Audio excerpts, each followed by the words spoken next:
Eu lembro das aulas de história, a história dos tropeiros.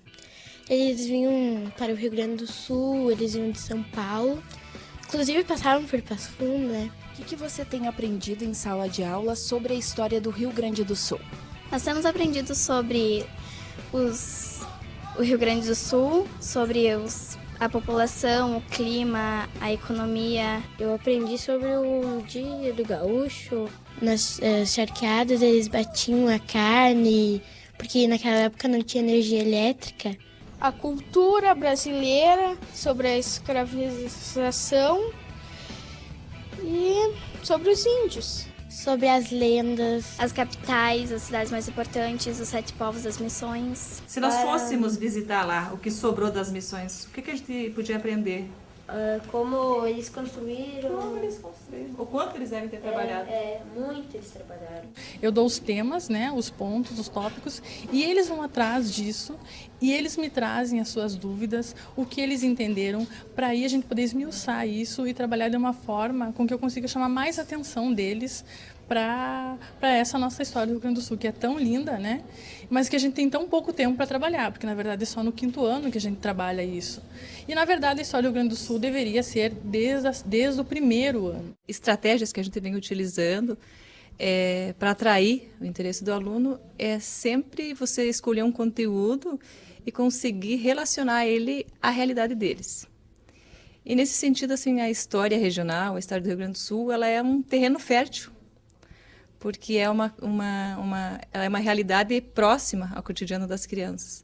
Então, na sala de aula, normalmente a aula se apoia, o professor se apoia na memória da comunidade, assim, a partir de relatos pessoais, que é difícil o aluno que não saiba relatar alguma coisa sobre a história do Rio Grande do Sul. Porque, meu pai contou, meu avô contou. Assim, a partir dali, o professor faz um levantamento dos saberes prévios dos alunos. Nesse 5º ano, a gente está programando uma viagem para as ruínas de São Miguel, né? Mesmo para chamar a atenção deles. O que foram as missões, né? As missões foram lugares construídos, foram as reduções, lugares onde os padres viviam com os índios, né? Então, assim, o que a gente quer mostrar para os alunos?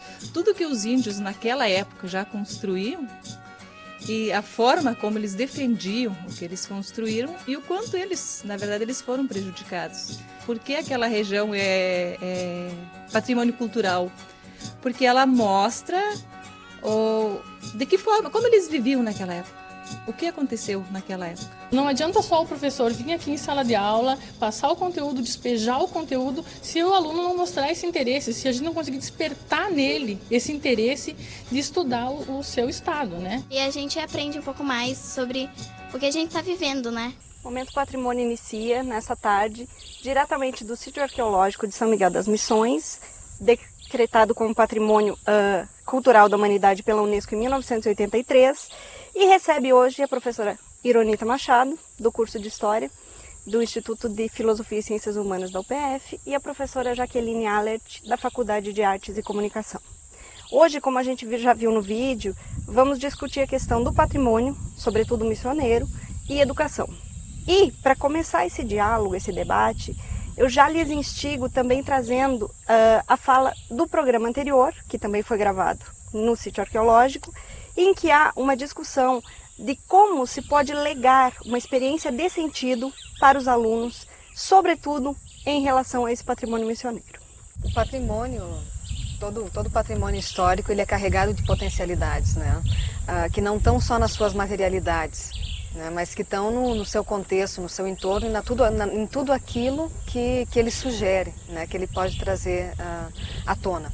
Então, um patrimônio como esse de São Miguel Arcanjo, um patrimônio arquitetônico, né, ele, quanto mais potencializado em relação à complexidade do processo histórico no qual ele teve inserido, mais sentido ele vai ter para os alunos dentro de um processo de ensino-aprendizagem, né? Porque ele é um fragmento, né, arquitetônico, as pedras estão aqui, as pedras remanesceram, mas remanesceram estátuas, remanesceu pintura, remanesceu música, né?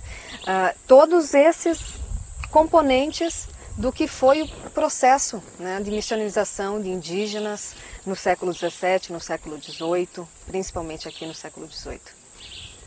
Professora Com relação a essa questão, nós temos assim uma ampla discussão a ser feita ainda em termos de educação patrimonial na escola, né? Mas especificamente com relação à questão desta memória, né? Eu inicio contextualizando o processo dentro das escolas, né? Isso eu estou falando de maneira geral, não daquelas que têm os seus projetos especiais e que são raras. Em que momento se estuda, né, a história das missões? E que, por sua vez, se vem até um sítio como esse, né? Uma ou duas vezes em todo o ensino fundamental, né? Que geralmente em torno do que se conhece em escolas mais antigas como o 4º ano, hoje a atual 5ª série, né? E se estuda de uma forma assim muito simplificada, né? Muito resumida, e quando se vem até aqui se vem objetivamente para um passeio, para uma visita, né? E se perde todo um potencial de trabalhar na perspectiva da educação patrimonial como método, né? Vir para cá, né, como a Jaqueline está dizendo, esse conjunto de fragmentos, né, remete a uma totalidade muito complexa e que é uma potencialidade de estratégia metodológica de discutir a história, tanto a história do Rio Grande do Sul, como a história das religiosidades, a história dos próprios jesuítas, né? E isso poderia perpassar em todo o currículo escolar, né? Não especificamente em alguns momentos, porque a história organizada da forma que ela está no currículo, ela é uma história integrada, né? Uma história integrada, nós trabalhamos história do Brasil, história europeia, né? Então, a história do Rio Grande do Sul e a história missioneira, ela é simplesmente colocada de forma muito aleatória né, dentro de todo esse contexto. Nesse sentido, dá para se pensar que há um subaproveitamento da questão de discussão da diversidade cultural, étnica, religiosa e tudo mais? Com certeza. Porque há ainda uma tendência tradicional a conteudista, né, em trabalhar o conteúdo em si. E se deixa de trabalhar a abordagem desse conteúdo.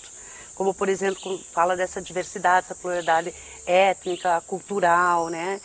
Vamos pegar o exemplo da própria perspectiva da história missioneira, né? Poderíamos trabalhar toda uma relação, né, que se dá entre, por exemplo, o católico, né? Toda a perspectiva católica, com toda essa tradição de religiosidade dos próprios nativos, né? Dos próprios indígenas. Isso é descartado, né? Não é nem problematizado de como se dá o processo de catequização, por exemplo, né? Se perde de trabalhar essa perspectiva. E é um dos aspectos mais importantes desse processo todo, né? Eu acho que em muitos casos, sim, o sítio, existe um conteúdo que é passado, muitas vezes, o que é pior em sala de aula, e se trazem as crianças até o sítio para mostrar, ó, estão vendo como eu disse que existiu? Né? Então, como a prova caráter comprobatório. Exatamente, comprobatório e que ratifica uma realidade do livro didático. Quando, na verdade, a gente sabe que os estudos, as pesquisas, a cada ano, a cada novos olhares, a cada novas perguntas, descobrem outros aspectos dessa realidade toda que houve aqui. E também isso, né? Essa é uma outra problemática. Dentro desses fragmentos todos, a realidade é algo que não se alcança. Então, as ruínas, o patrimônio, ele é mudo, né? O professor precisa vir até aqui com perguntas. E o que ele vai perguntar quando ele chegar aqui? Ele vai perguntar a respeito da influência arquitetônica. Então, quantos leques se abrem para um professor, né? Para um professor da arquitetura, para um professor das artes, para um professor da história das religiões, para um antropólogo? Quantas fontes de informação existem, são potenciais nesse sítio? Agora, né? Eu concordo plenamente com o que a Jaqueline está dizendo com relação a essa ideia de comprovar, né? Mas quando a gente fala em educação básica, do ensino fundamental e médio, eu diria, não que eu concorde que todo esse processo ele tem que ser comprovatório, mas é inegável. Sim. Inegável. De fato, para o adolescente e para as crianças, né, como o tempo é muito abstrato, ele acaba tendo um pouco esse papel, né? E que não é de todo negativo, desde que trabalhado, como tu disseste, né, uma preparação prévia com esses alunos, né? Uma problematização do próprio processo de constituição dessa Questão mais de ver as vivências dessa realidade de quem constituiu esse atual patrimônio, do que somente uma história factual, ou dada, que também é importante, pois é a base. Com certeza. Exatamente. Da mesma forma como é possível, né, no meu entendimento, de trabalhar a partir da realidade dos próprios alunos. Que concepção eles têm, né, de missão, de catequese, eles vivem esse processo, né, no seu cotidiano. Se não todas os adolescentes, as crianças, a grande maioria, né, nas suas comunidades escolares, eles vivem esse processo de catequização, esse processo sem ser questionado, né, de como esse processo chegou ao Brasil, de como esse processo, né, e mesmo se constituiu num espaço como esse, né, e ficam reificando, né, toda essa verdade, né, da catequese, e vem até um lugar como esse e não consegue nem fazer a relação, né? Eu acho que a questão que tu colocou do pensamento abstrato, dessa ideia de que eles precisam do concreto, é um outro aspecto que pode ser muito bem explorado pelo professor. Porque trazer eles para cá e explorar o aspecto abstrato da história, eles ambientarem o que era um cotidiano dentro de um pueblo missioneiro, né? Então, entrar numa igreja suntuosíssima nos fundões desse Pampa, né? E com uma música barroca, com os índios tocando, com aquela maestria toda, e ao mesmo tempo se confrontar com a materialidade comprobatória, que está provando que isso, né, que a grandiosidade da igreja, a grandiosidade da praça, que era o centro das teatralizações, né? São dois aspectos que têm que ser conjugados, porque ativar a imaginação deles nesse sentido, através de narrativas, as narrativas são muito ricas, que estão presentes nas cartas anuas, que anualmente, né, se mandavam aos superiores da companhia para Roma, e que descrevem como eram essas festas, os ritos que os indígenas amalgamavam nesse processo de transculturação. Então, o patrimônio, enquanto imóvel, enquanto estático, ele tem essas possibilidades de nos fazer ponderar e questionar sobre conceitos como a transculturação, a evangelização, todos esses aspectos. A própria questão de apropriação, exato, né? A apropriação do território, essa disputa, porque... outra questão que podemos remeter, até para contextualizar e objetivar um pouco essa questão, é a mesma perspectiva quando se discute todo o processo de formação dos Estados Nacionais Europeus, né? Em muitos momentos a gente vê assim, deixar deslizar essa possibilidade de discutir no processo da reforma as próprias companhias de Jesus chegando aqui. O que isso representou em termos culturais, políticos e econômicos no processo de colonização, né? E isso também é deixado de lado, né? E temos a possibilidade desse patrimônio, né, visualmente colocado, né? E se desconhece essa possibilidade de fazer.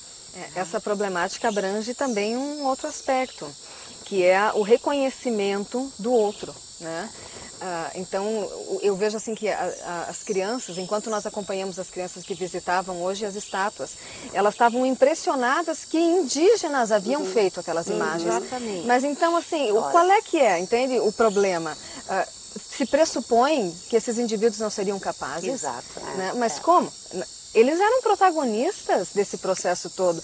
Se tem que partir de uma perspectiva que eram milhares de indígenas e 2 curas. Então não havia nenhum tipo de imposição, haviam negociações. Intensas. Né? Inclusive essa questão da complexidade de pensar os agentes em seu espaço, em seu processo, me parece que vai muito ao encontro da proposta, né, de pensar algumas discussões no ensino como transversalizadas. Já se falou da complexidade temática. E vem ao encontro do que tu dizias antes, com relação a essa questão das relações étnicas, das relações culturais, né? No momento em que um aluno, né, expressa uma fala como essa, né? O que isso mostra, como você colocou? É fruto de um processo de aprendizagem que ele teve na escola, né? E com esse processo de aprendizagem que ele teve lá, então dá para a gente imaginar como ele concebe o sujeito indígena, né?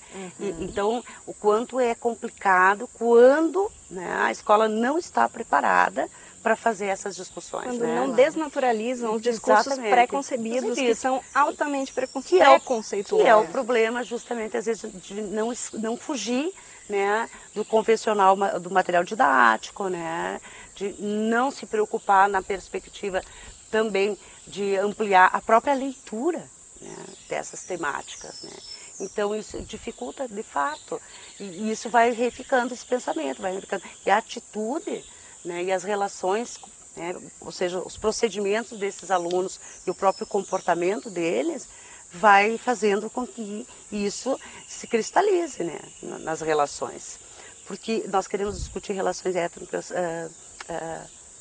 as relações étnico-raciais e os aspectos da pluralidade cultural, né, contemporânea.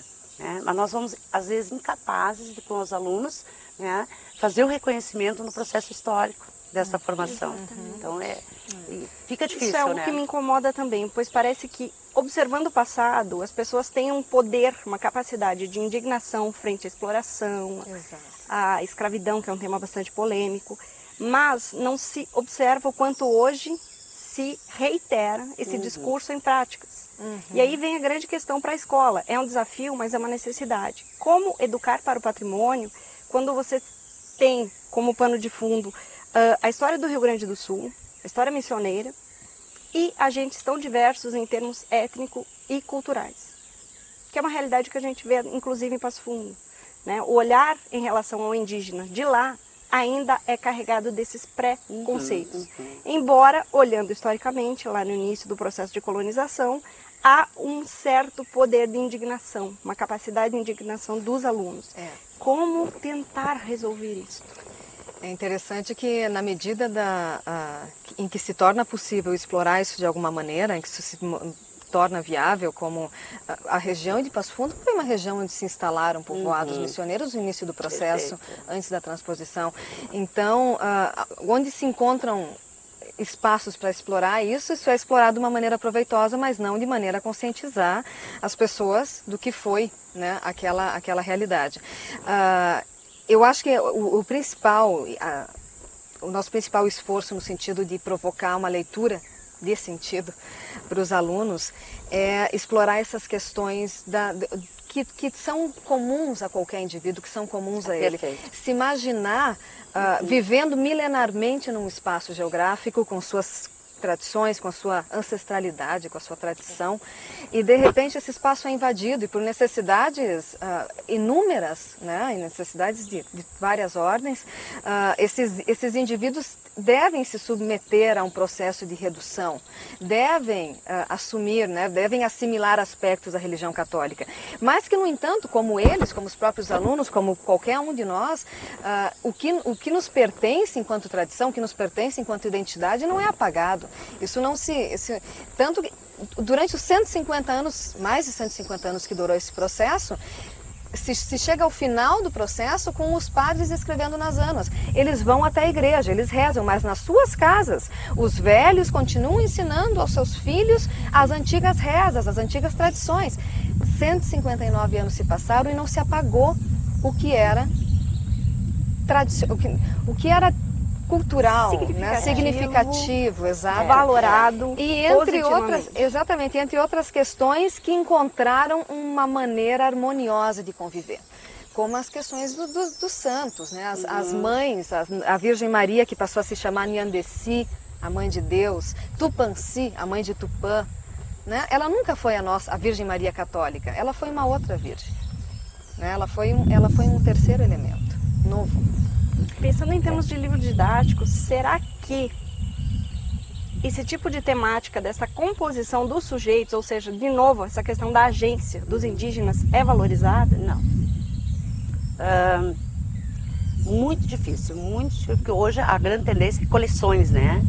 E as coleções, elas vêm os pacotes fechados, esses conteúdos eles vêm fechados, eles vêm em termos factual, eles vêm cronologicamente, eles têm que dar conta disso. E como predomina as coleções, falando especificamente de história integral, de história, né? elas são uma história integrada, né? A grande tendência é de uma história integrada.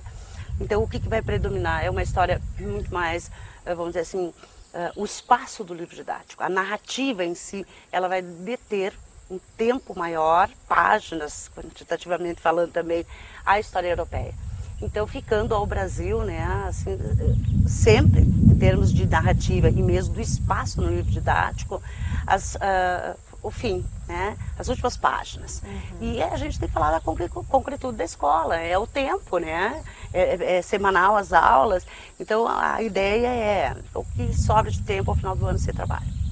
Mas dentro da esfera específica da região missioneira, do processo de catequização desses indígenas, também não é contemplado. A presença indígena, o protagonismo indígena. Isso não só numa história secular, né, numa história que vem se desenvolvendo, mas na própria história, porque nós temos um conhecimento formulado pela academia. Né? Nós pesquisamos em fontes históricas, em fontes materiais, em fontes sonoras, inúmeros tipos de fontes. Porém, os grupos indígenas que vivem aqui perto de São Miguel hoje, eles contam outra história. A história deles não é a história que nós contamos. Ela não é de maneira alguma menos válida, menos importante. Né? Mas ela é uma história para se aprender na escola também. Como esses indivíduos compreendem um processo pelo qual os seus familiares ou os grupos da sua própria etnia passaram, mesmo que não tenham vinculação sanguínea nenhuma, mas exatamente a nível de grupo cultural, né? Como é que eles compreendem isso? Porque para eles é outra. Eles ainda falam nos quechuitas, que trouxeram um instrumento mágico que foi o violino. O violino sempre pertenceu a eles, não veio da Europa. Veio de um herói civilizador chamado um quechuita. Isso, seguindo um pouco esse raciocínio que a Jaque coloca, eu colocaria isso no processo de ensino-aprendizagem. Para os alunos é a mesma questão. Os alunos, eles têm um universo cultural, né? E o professor, né, ou a narrativa histórica, quando chega ela pelo professor, ou chega por uma mídia, ou chega por um programa, ela sempre vai chegar em outro lugar cultural, né?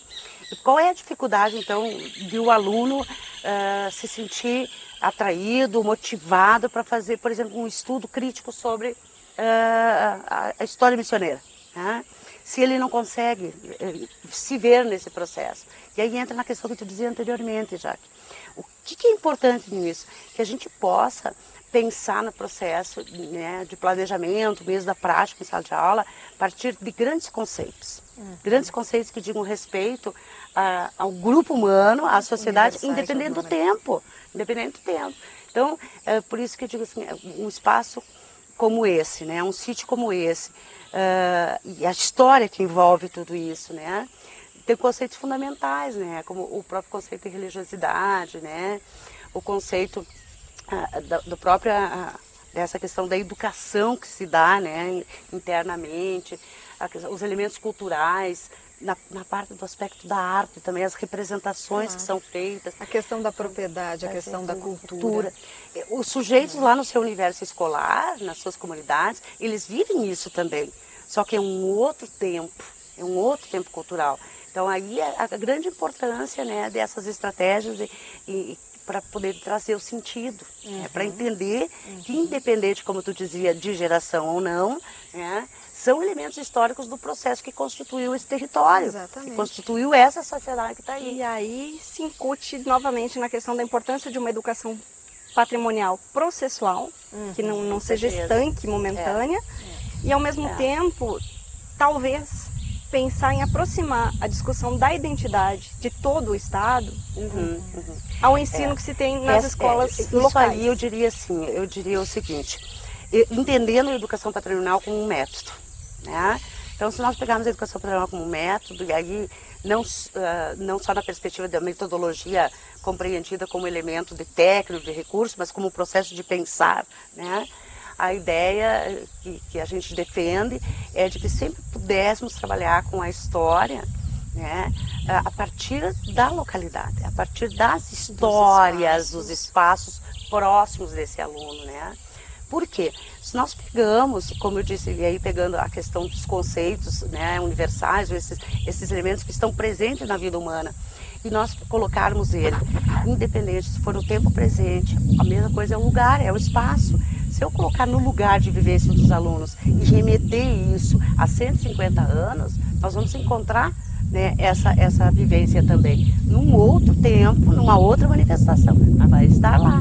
Então a ideia de trabalhar com a educação patrimonial, né, e estudar o lugar, né, é partir de um espaço reconhecido e repleto de elementos de identidade dos sujeitos envolvidos, né?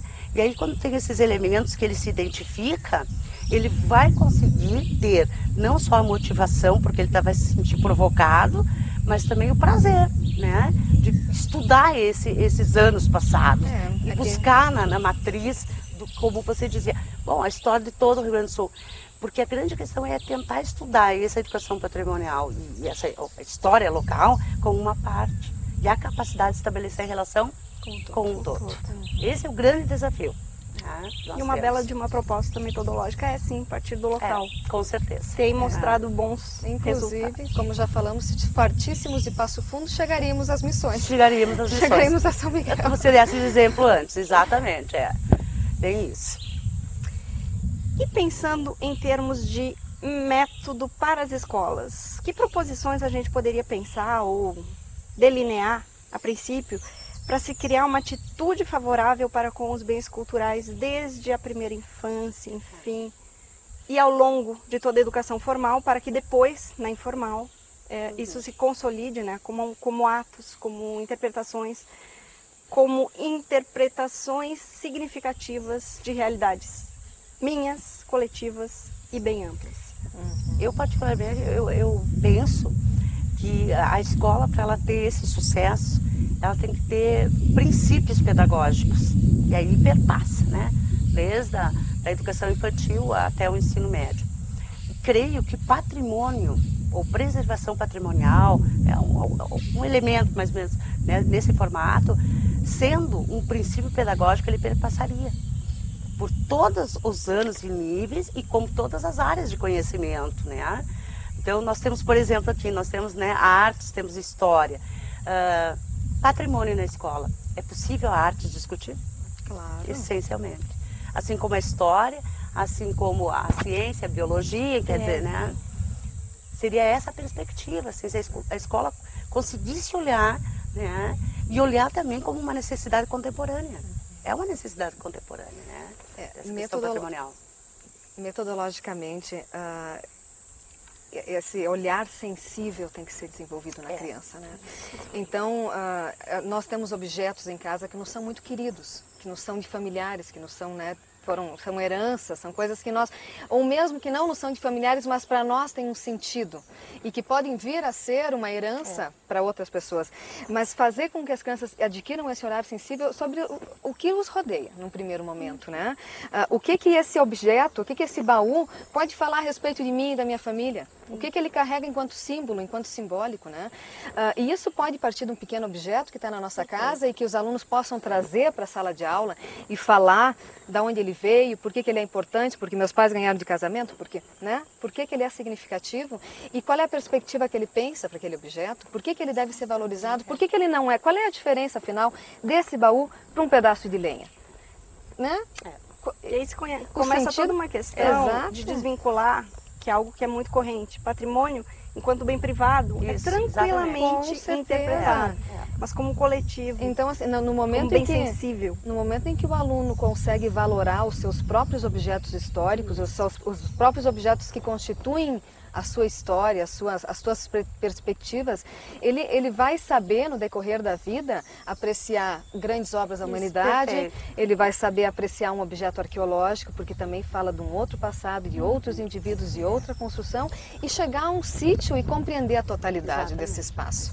Né? Agora, mas é o olhar sensível que precisa. E já que, com certeza, você fala nessa perspectiva também, isso é um processo. Teria que iniciar de fato um processo educativo, inclusive da família, né, que poderia entrar junto com a escola. Mas falando de escola, desde a entrada dessa criança na escola, desde né? a educação infantil. Porque é um processo muito lento, né? Eu acho que dos processos em termos de formação. Eu acho que essa sensibilidade é a mais difícil. Ainda mais que a gente vive num momento assim muito da imagem, muito, né, do tempo muito acelerado, dos né? excessos. Dos excessos, perfeito. Então desenvolver a sensibilidade, né, é bastante difícil. E iniciando na infância ainda, né, que eu chamo, é mais fácil, porque a criança ela já está mais aberta para isso, né? É um trabalho bem mais difícil para a gente fazer com o adolescente, por exemplo, né? Mas não impossível. Não impossível. Bom, acho que essa é uma grande de uma mensagem, aí eu já solicito que vocês façam um fechamento breve para essa discussão que não tem como terminar, mas que para o programa nesse momento é necessário findar temporariamente. Fica à vontade. Toda essa conscientização, essa sensibilização, ela é necessária, sempre foi durante toda a história da humanidade, não tem dúvida. Se ela tivesse ocorrido com os imigrantes que vieram para cá, possivelmente remanescentes da igreja não teriam se transformado em chiqueiros, né? Estátuas não virariam por leiro de galinhas e tudo mais. Porém, os patrimônios estão sendo construídos por nós o tempo todo. Eles não são algo que estão distantes no passado, né? São coisas que nós construímos hoje, nós valoramos hoje, nós fornecemos uma leitura de sentido. Então, esse olhar sensível, ele é necessário sempre, né? Ele tem que permear todas essas ações em torno do conhecimento. Professora Iranita? Seguindo na mesma perspectiva que a Jaque está colocando, eu acho que nós estamos num momento assim que desafiados, muito desafiados. A escola, a sociedade, a comunidade como um todo, porque precisamos olhar para o patrimônio, precisamos olhar para a nossa realidade com outro olhar, com essa sensibilidade, porque o desafio está posto, né? Isso significa dizer, de outra forma, eu gosto muito de usar essa expressão, né? Garantir as condições de a gente dizer quem a gente é, né? A nossa identidade. O desafio fica. Agradecemos imensamente a participação de Jaqueline e Ironita nesse programa, nesse maravilhoso lugar que é o sítio de São Miguel. E esperamos contar com novas contribuições e, sobretudo, para além de debates, com práticas de educação patrimonial efetiva. Momento Patrimônio, então, se despede, esperando que dessas reflexões se parta para a ação.